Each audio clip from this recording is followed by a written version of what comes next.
കുഴപ്പമില്ല. എല്ലാവർക്കും നന്ദി. Thank you so love marriage ആയിരുന്നു? Love marriage. മലയാളം പറയുന്നതൊക്കെ ഇഷ്ടമാണ്.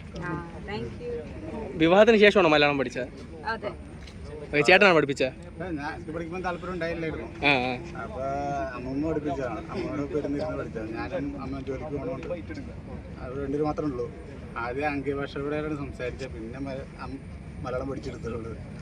അറിഞ്ഞൂടാത്ത ആൾക്കാർക്ക് ഒന്ന് ഇൻട്രൊഡ്യൂസ് ചെയ്യോ? എനിക്ക് ക്യാമറ വരാറില്ല. ഒന്ന് പേര് ഡീറ്റെയിൽസ് പറയാമോ അറിഞ്ഞൂടാത്തവർക്ക്? ഞാൻ സനോം ലിപ്റ്റ. എൻ്റെ ഹസ്ബൻഡിൻ്റെ പേര് അലക്സ് ആരക്കൽ. എല്ലാവരും സോയിക്കുട്ടീനെ വിളിക്കും. ഇങ്ങേ കരയിലെ യൂട്യൂബ് ആൾക്കാർ എനിക്ക് സോയിക്കുട്ടി വിളിക്കും. സോയിക്കുട്ടി ഹസ്ബൻഡ് വെച്ച പേര്, അപ്പോൾ എല്ലാവരും സോയിക്കുട്ടി വിളിക്കും. അപ്പോൾ നമുക്ക് നേപ്പാളി മല്ലു കപ്പിൾസ് നമുക്ക് യൂട്യൂബ് ചെറുതായിട്ട് തുടങ്ങിയുള്ളൂ. അപ്പോൾ 2 years ആയിട്ടുണ്ട്. പക്ഷേ ഞാനൊക്കെ എത്ര പഠിച്ചിട്ടില്ല.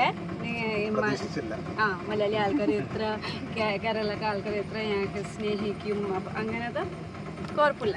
എല്ലാവർക്കും നന്ദി. Thank you so much. Love marriage ആയിരുന്നു? Love marriage. എത്ര നാളായി കല്യാണം കഴിഞ്ഞിട്ട്? 6 years ആയി. 6 വർഷമായി. ഒരുമിച്ച് വർക്കിംഗ് ഉണ്ടായിരുന്നു. ഞാൻ ബ്യൂട്ടീഷ്യൻ, ഹസ്ബൻഡ് ഹെയർ സ്റ്റൈലിസ്റ്റ് ഉണ്ടായിരുന്നു. അപ്പൊ അങ്ങനെ ലവ് ആയി, മാരേജ് ആയി. എവിടെ വെച്ചാ പരിചയപ്പെട്ട?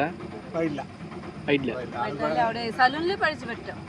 സ്പോട്ട് ഒന്നും പറഞ്ഞു കൊടുക്കല്ലേ അവന്? വൈറ്റിലെ സ്പോട്ട് ഒന്നും ഇവന് പറഞ്ഞു കൊടുക്കല്ലേ? ഗേൾസ് അവിടെ സ്റ്റുഡിയോ പാർലർ ഉണ്ടായിരുന്നു, സലൂൺ. അപ്പൊ അവിടെ നമുക്ക് കണ്ടുപിടിച്ച് ലവ് ആയി, മാരേജ് ആയി. Okay, all the best.